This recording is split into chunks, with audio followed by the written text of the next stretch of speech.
వరకు కళ్యాణ లక్ష్మి పథకాలు పేద ప్రజలకు వాళ్ళకు ఆర్థికంగా చాలా ఉపయోగపడుతున్నటువంటి పథకాలు. ఇది రాష్ట్ర ప్రభుత్వం అమలు చేస్తూ వచ్చింది. 2023 శాసనసభ ఎన్నికల్లో కూడా గౌరవ ముఖ్యమంత్రి రేవంత్ రెడ్డి గారు దీన్ని మరింత పెంచి ఇస్తామని, అట్లానే దానికి తోడు బంగారు కూడా ఇస్తామని చెప్తున్నారు. ఇప్పటికే రాజ్యాంగ భద్రత లేకుండా దాన్ని అమలు చేస్తున్నట్టు రోజువారీగా పత్రికల్లో చర్చ జరుగుతుంది. రాష్ట్ర హైకోర్టు కూడా జోక్యం చేసుకున్నది. కాబట్టి వెంటనే ఈ రాష్ట్ర ప్రభుత్వం కోర్టుకు సమాధానం చెప్పాలి. దానికి రాజ్యాంగ భద్రత కల్పించి ఆ రెండు పథకాలను, షాదీ ముబారక్ అట్లానే కళ్యాణ లక్ష్మిని మరింత పెంచి అమలు చేయాలని తెలంగాణ వ్యవసాయ కార్మిక సంఘం రాష్ట్ర కమిటీ, అట్లానే తెలంగాణ వ్యవసాయ కార్మిక మహిళా కూలీల విభాగం తరపున ఈనాడు ప్రభుత్వాన్ని డిమాండ్ చేస్తున్నాం. కాబట్టి రాష్ట్ర హైకోర్టుకు బాధ్యత ప్రభుత్వం వహించాలి. ప్రభుత్వం కూడా బాధ్యత తీసుకొని రాజ్యాంగబద్ధంగా దాన్ని అమలు చేసేటటువంటి ప్రక్రియని ప్రారంభం చేయాలి.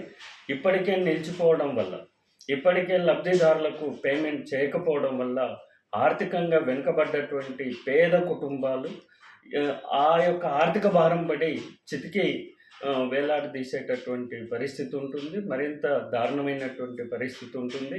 కాబట్టి పేద ప్రజల యొక్క అమలు జరుగుతున్నటువంటి పథకాలని, పేద ప్రజలకు అమలు జరుగుతున్నటువంటి ఈ పథకాన్ని పర్ఫెక్ట్గా అమలు చేయాల్సినటువంటిది, అండగా ఉండాల్సింది, ఆర్థిక భరోసాని ఇవ్వాల్సినటువంటి బాధ్యత ఈ రాష్ట్ర ప్రభుత్వం పైన ఉంది.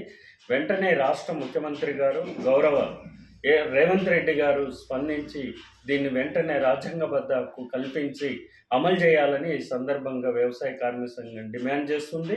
పేదల పక్షాన నిలబడి పనిచేస్తున్నటువంటి సంఘం ఇటువంటి సంక్షేమ పథకాలు అమలు కాకుండా చితికల పడితే, వెనకబడితే వాటిని అమలు చేయించేందుకోసం ప్రజల పక్షాన నిరంతరం నిలబడి పోరాటం చేస్తున్నటువంటి ఈ క్రమంలో దీన్ని న్యాయపరంగా సాల్వ్ చేయాలి. ప్రభుత్వం రాజ్యాంగబద్ధంగా పరిష్కారం చేయాల్సినటువంటి రెండు బాధ్యతలు ఈ రాష్ట్ర ప్రభుత్వం పైన ఉంది.